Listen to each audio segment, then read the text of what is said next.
I think because there is a little bit of, kind of the controversy that's happening now. Okay. Please correct me if I'm wrong. That's why we are having this discussion about it, right?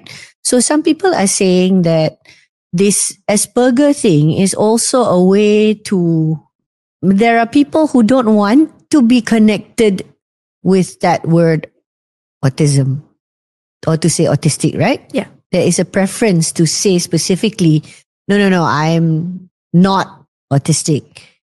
I have Asperger's. Mereka suka menggunakan perkataan SP tu sebagai satu cara untuk memberi identiti dan juga memberitahu orang lain that we're not that bad, kita boleh. A lot of things kita boleh.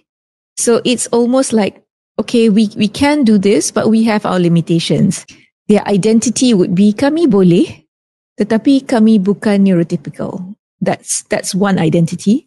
Okay. Another one would be in terms of the support needs. So bila sekolah ataupun mana-mana tempat kerja tidak perlu memberikan sokongan yang tersangat lebih ataupun special sangat untuk include them, maybe that is a chance of them making a breakthrough, and sometimes they're given a chance.